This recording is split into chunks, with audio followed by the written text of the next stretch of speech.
The images that we will see on screen will be of abuse of very young children, violent images and torture images. Detective Sergeant Tim Plummer has been hunting paedophiles for 7 years. What I did not expect was the level of abuse and the level of depravity that I witnessed when I first joined the team. The emotional consequences can be difficult, can be harsh. It can taint your view on morality.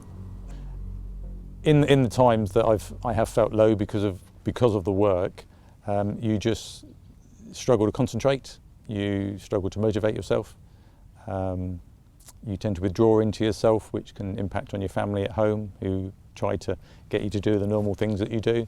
And it's in those low times when you realise that I'm not the happy-go-lucky chap I used to be, and I need to do something about that. Whether it be talking about it with my colleagues, talking about it with professional people, to get myself out of that dip.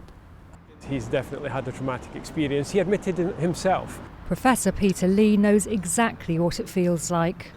My whole interest in this area it comes from a deeply personal experience when I was a chaplain in the Iraq War, and I spent months in a military hospital. And then 13 years later, researching with the RAF Reaper drone operators, watching killings, watching very traumatic things, it re-triggered my earlier trauma. So this isn't just an academic thing for me, but it motivates me to help other people who are doing crucial work in really difficult circumstances. The investigators who took part in this research did so anonymously. I was shown extracts of their interviews. It was done with such malice. Hey, it was just like people were laughing, and I had to go home and I couldn't go to work the next day. And I just remember waking up and I actually cried. That one was way too much. When I'm doing my role, I'm fine, absolutely fine. It's more of a case when I'm on my own at home. That's probably when I suffer worse.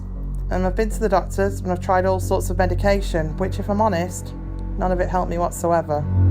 I've gone through however many thousand images and it's really weighed down on me that day. My wife can see it, and I know that eventually I'm going to have to turn around and drop it because it's going to change me. We found there's been a range of underlying processes that could make these individuals vulnerable to a range of mental health problems, including PTSD, post-traumatic stress disorder, depression, and a range of anxiety-related disorders. Oh, there's no doubt in my mind, this is definitely affecting people. Some more than others, of course, but this is deeply affecting for some, life-changingly effective. And we need to support those people because it's a huge societal problem, and it's going to have an impact, I think, on young people that has never been seen in previous generations. Among the children Tim Plummer has helped rescue are the 401 victims of predator James Utting from Aldershot. He posed as a teenage girl to entice boys as young as 8 to pose naked in photos, later blackmailing them into making explicit videos. It can taint your view on people, and that some people are just evil, but that's why we do the job. I can't think of anything more worthwhile within the police service than to help children, to rescue children from abuse. Hampshire Police has a whole range of measures in place to help its officers cope. This research hopes to improve the support available nationally. Tim is retiring this month though, and leaving behind the ever-growing mountain of distressing digital images for others to tackle.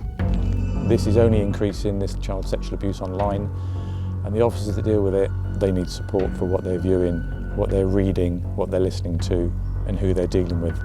It's not easy.